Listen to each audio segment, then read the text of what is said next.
me? It is a standing maxim of English liberty. So a maxim is like a principle. A standing principle or a standing rule or a standing value of English liberty. Who else? Who else has a word that they didn't understand? Kind of referring to a slogan-like expression of such a thing. Say that again, Travis? It can also be like a slogan-like expression of such a thing. I like that, slogan-like. So like a motto. Thank you.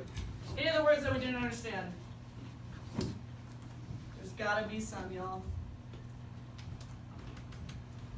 For those of you who are moving on and working on the graphic organizer, please put your computer at half mast. Because right now we're working on the vocab from the first document. Great. What are you highlighting, Nora? What you said, maximum. Okay. Is this really it? So who can describe the letter to me? If we understand the whole letter, who can talk me through it? Put it in your own words. What's this person saying? Corinne? Calling people to fight against the British since they're taxing them and they don't want the tax. Okay, he's calling on people to fight against the British because they're taxing them and they don't want the tax. Alex?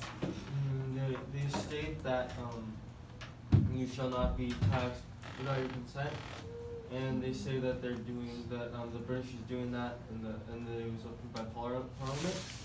And What's Parliament? Who can tell me? Wait, it's kind of like a Congress for. Where's your hand, Tony? It's kind of like a Congress for British people.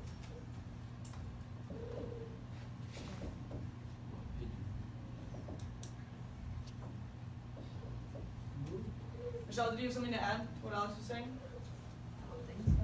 You don't think so? Okay, so let's move on. So the next thing we're going to do, if those are the only two words that we really need help with, let's move on. The next thing we're going to do is reread for the sourcing information. So I want you to fill in the graphic organizer with document title, with the type of document, where it was published, and what year. Okay? I don't think we need 4 minutes for this. I think I'm going to give us 2. But this is something we should be doing on our own and independently. So please just look at the sourcing information. It's not in italics at this document, but it's just at the top. And please move it into your graphic organizer with the type of document, where it was published, and what year it was published. What do you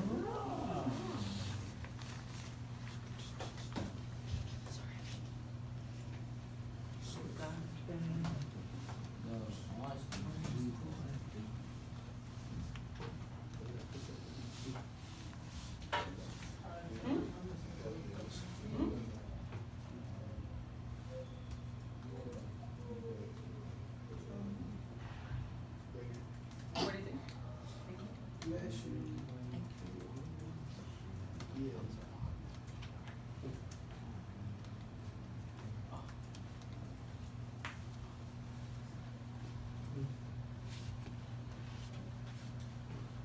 When you're done with that, please take a minute, compare and contrast with your table. Does everybody have the same sourcing information in that first square of the graphic organizer? So take 2 minutes, talk to your table, make sure everyone's on the same page. Crunch page letter. What do you got, Brian? Where did you get that? So what do you got in your graphic organizer? That's not a graphic organizer. Hey, smile, bitch. Check for one.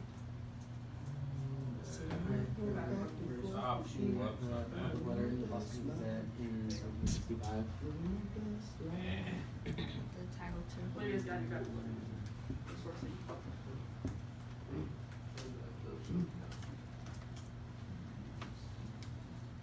Who's the author? Okay. Alright, so when you're done with that, let's go ahead and move on. So next. Individually, I want you to reread the body of the document and fill in the graphic organizer with who is the author and what's their point of view. And all you can say for this is do they or do they not support the Stamp Act. So I'm going to give you 2 minutes to do this one. Just do this really individually. Wait, 2 minutes to read it? Yeah, I think you can do it. Because we already talked as a class about whether or not they support the Stamp Act. Do you remember what your classmates said about that?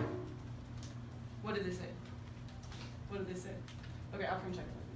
Oh, wait, what? I was going to come check it out. Make sure you know. Oh, I know.